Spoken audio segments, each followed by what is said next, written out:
औज़ुबिल्लाहिमिनश्शैतानिर्रजीम बिस्मिल्लाहिर्रहमानिर्रहीम। अस्सलामु अलैकुम dear students, welcome to our YouTube channel. उम्मीद करता हूँ कि आप सब खैर आफियत से होंगे। लास्ट लेक्चर में डियर स्टूडेंट्स हमने डिस्कस किया था कि what is differential equation and what is the degree of differential equation and what is the order of differential equation. Differential equation क्या होती है, उसकी डिग्री क्या होती है एंड उसका ऑर्डर क्या होता है। Today we are going to discuss about how many types of differential equation, एक डिफरेंशियल इक्वेशन की कितनी टाइप्स हो सकती हैं। And one more thing we are going to discuss कि हाउ हम एक किसी भी एक इक्वेशन को, कोई भी एक डिफरेंशियल इक्वेशन है, हम उसको किस तरह सॉल्व कर सकते हैं। अब डियर स्टूडेंट्स, सॉल्व करने के डिफरेंट मेथड्स हैं, जिनमें से हम आज इस लेक्चर में एक मेथड को डिस्कस करेंगे। फिर एज इट इज़ सेम हम नेक्स्ट लेक्चर में एक मज़ीद मेथड को डिस्कस करेंगे and so on. Let us see, there are two types of differential equation.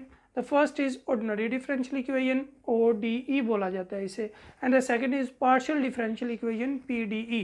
अब ऑर्डिनरी डिफरेंशियल इक्वेशन क्या होती है स्टूडेंट्स, कि any equation which involves only one independent variable, कि ऐसी इक्वेशन के जिसमें जस्ट एक independent variable, only one independent variable, ऐसी इक्वेशन जिसमें ओनली वन इंडिपेंडेंट वेरिएबल हो, वो हमारे पास ऑर्डिनरी डिफरेंशियल इक्वेशन होती है। For example d cube y over d x cube plus d square y over d x square हो सकता है, plus 3 into d y over d x whole square हो सकता है। डियर स्टूडेंट्स, यानी check करें कि इसमें हमारे पास इंडिपेंडेंट वेरिएबल जस्ट एक है, एक्स।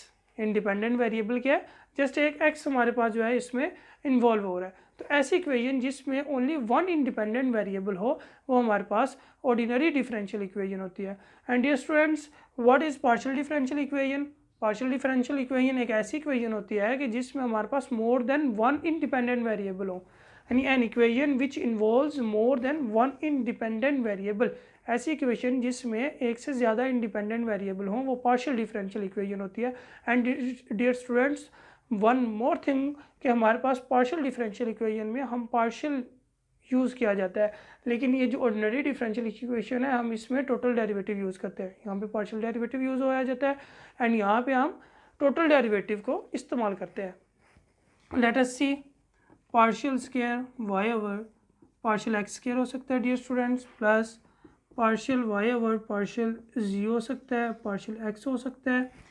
यानी ऐसा एक हमारे पास इक्वेशन के जिसमें मोर देन वन इंडिपेंडेंट वेरिएबल, देखिए मोर देन, यहाँ पे एक्स भी यूज़ हो रहा है एंड जी भी इस्तेमाल हो रहा है, तो ये हमारे पास क्या है, एक पार्शियली डिफरेंशियल इक्वेशन है।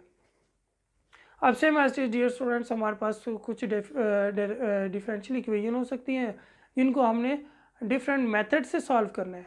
तो today we are going to discuss about one method. वो मेथड क्या है हमारे पास डियर स्टूडेंट, कि हम सेपरेबल फॉर्म, हमारे पास एक ये मेथड है जिससे हम किसी भी डिफरेंशियल इक्वेशन को सॉल्व कर सकते हैं। लेकिन डियर स्टूडेंट, ये भी जस्ट एक कुछ जो ऐसी डिफरेंशियल इक्वेशन होंगी जिसके ऊपर ये अप्लाई किया जा सकता है, और बाज़ औक़ात हमारे पास ऐसी डिफरेंशियल इक्वेशन आ जाएंगी जिस पे हम ये मेथड अप्लाई नहीं कर सकते, तो हमें इससे मज़ीद नेक्स्ट किसी मेथड पे जाना पड़ेगा। आज हम ये सीखेंगे कि सेपरेबल फॉर्म क्या होती है, या डिफरेंट जो मेथड है हमारे पास, या हम इसको किस तरह इम्प्लीमेंट करते हैं। Let us see one question, हम कोई भी एक एग्जांपल ले लेते हैं। For example d y over d x which is equal to minus x over y. ये एक हमारे पास क्या है, डिफरेंशियल इक्वेशन है। अब हमने यहाँ पे देखें, हम यहाँ पे ये देख सकते हैं कि हम यहाँ से y को सेपरेट कर सकते हैं, x को। हमारे पास जो सेपरेबल फॉर्म बन रही है, यानी जो हम सेपरेबल मेथड है जो हमारे पास, इससे ये बात वाज़िया हो रही है कि हमने यहाँ पे क्या करना है, x को सेपरेट कर लेना है और y को सेपरेट कर लेना है। Let us see y d of y which is equal to minus x d of x। Check करें कि यहाँ पे हमारे पास अब y वाली जो टर्म है वो सेपरेट हो चुकी है बिल्कुल, और x वाली जो है हमारे पास वो सेपरेट फॉर्म बन चुकी है। और डियर स्टूडेंट्स, ये बात ध्यान में रखनी है कि हमारे पास सेपरेबल फॉर्म उसी वक्त बन सकती है जब हमारे पास x एंड y या तो मल्टीप्लाई की फॉर्म में होंगे या डिवाइड की फॉर्म में होंगे, प्लस या माइनस की फॉर्म में अगर होंगे, तो कभी भी हमारे पास ये सेपरेबल मेथड इस्तेमाल नहीं हो सकता, हमेशा तभी होगा कि जब हमारे पास ये एक्स और वाई दो वेरिएबल जो हमारे पास यहाँ तो मल्टीप्लाई की फॉर्म में होंगे, यहाँ डिवाइड की फॉर्म में होंगे, तभी हम सेपरेबल मेथड को यूज़ कर सकते हैं। Now let us see integrating on both side, on both side, दोनों साइड हम इंटीग्रेट कर सकते हैं। Y d of y which is equal to minus x d of x. Y हमारे पास एक साइन है वो जिसको हम इंटीग्रेशन के बाहर लिख सकते हैं। हमारे पास रूल है इंटीग्रेशन को कैसे सॉल्व किया जाता है, प्रीवियस क्लासेस में आपने इसको बखूबी पढ़ा हुआ है। हमारे पास यहाँ पे देखें इंटीग्रेशन में क्या होता है कि हम जो वेरिएबल की पावर होती है उसमें 1 ऐड कर देते हैं और उसी को डिवाइड भी कर देते हैं। Same as it is minus x square over 2 आ जाएगा हमारे पास।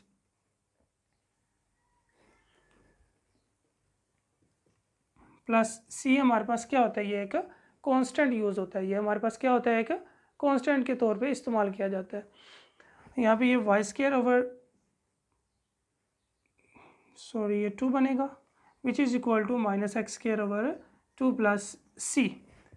अब यहाँ पे देखें हम 2 से इसको मल्टीप्लाई कर सकते हैं, y square which is equal to minus x square plus C1 का हम इसको लेट कर लेंगे इज इक्वल टू C1 आ गया हमारे पास। तो यहाँ से ये क्या बन जाएगा dear students, y plus x square which is equal to C. अब ये जो हमारे पास सोल्यूशन आया है y square plus x square which is equal to C, ये जो हमारे पास सोल्यूशन आया डियर स्टूडेंट्स, ये हमारे पास जनरल फॉर्म आ गई है। ये कौन सा फॉर्म है हमारे पास, जनरल फॉर्म है। ये हमारे पास ये एक जनरल सोल्यूशन है। ये हमारे पास क्या है, एक जनरल सोल्यूशन भी हम इसको बोल सकते हैं। ये हमारे पास क्या आ गया है, एक जनरल सोल्यूशन। डियर स्टूडेंट हमारे पास 2 टाइप्स के सोल्यूशन होते हैं, एक जनरल सोल्यूशन होता है और एक पार्टिकुलर सोल्यूशन होता है।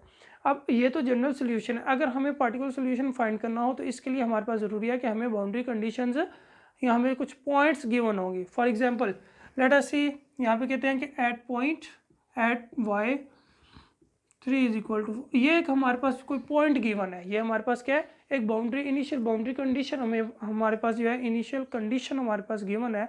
हमने इस पॉइंट पे हमने क्या करना है, हमने इसकी डिफरेंशियल इक्वेशन फाइंड करनी है। तो देखें स्टूडेंट्स, हमारे पास ये जो होता है ये x होता है और ये हमारे पास क्या होती है, y की वैल्यू होती है। तो सिंपल हम ये वैल्यूज़ को उठा के यहाँ पे बाउंड्री कंडीशन जो हमें गिवन है हम इसको इक्वेशन में पुट करके हम वहाँ से c की वैल्यू निकाल सकते हैं। Let us see, y is equal to 4 दिया हुआ है and x is equal to 3 दिया हुआ है। तो हम इस सोल्यूशन में पुट करते हैं 4 square plus 3 square which is equal to c। ये हमारे पास क्या हो जाएगा 16 plus 9 which is equal to c and c is equal to 25। देखिए यहाँ से हमारे पास जो कांस्टेंट है हमारे पास c की वैल्यू आ चुकी है। हम यही वैल्यू को उठा के जनरल सोल्यूशन में पुट करेंगे तो हमारे पास ये क्या बन जाएगा, एक पार्टिकुलर सोल्यूशन। ये हमारे पास क्या आ गया, पार्टिकुलर सोल्यूशन। ये हमारे पास क्या बन गया, एक पार्टिकुलर सोल्यूशन बन गया।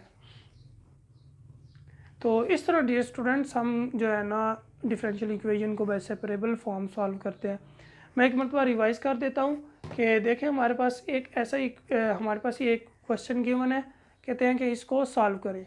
हमें ये नहीं गिवन होता कि हमें किस मेथड से करें, सम टाइप हमें मेथड गिवन होता है, हमने ये डिसाइड करना होता है कि ये किस मेथड से सॉल्व हो सकता है। तो हमारे पास फर्स्ट ऑफ ऑल मेथड है सेपरेबल मेथड होता है हमारे पास। तो ये हमारे पास हमेशा उसी वक्त इम्प्लीमेंट हो सकता है जब हमारे पास x और y यहाँ तो मल्टीप्लाई की फॉर्म में होंगे, यहाँ डिवाइड की फॉर्म में होंगे। डियर स्टूडेंट्स यहाँ पे देखिए हमारे पास डिवाइड की फॉर्म में थे तो हमने यहाँ से x वाले को अलग कर लिया और y वाले को अलग कर लिया और x वाले को हमने अलहदा कर लिया। तो यहाँ से देखिए इंटीग्रेशन कर सकते हैं, हम इंटीग्रेट करेंगे, इंटीग्रेट करने के बाद ये आपको मेथड आता है सारा, हम इंटीग्रेट करेंगे तो हमारे पास यहाँ से एक जनरल सोल्यूशन बन जाएगा। हमारे पास एक जनरल सोल्यूशन बनेगा, हमें बाउंड्री कंडीशंस गिवन होंगी, तो हमने बाउंड्री कंडीशन को यहाँ पे इस्तेमाल करते हुए यहाँ से हमने c की वैल्यू फाइंड की। c की वैल्यू फाइंड करने के बाद हमने इसको जनरल सोल्यूशन में पुट किया तो ये हमारे पास एक पार्टिकुलर सोल्यूशन आ गया।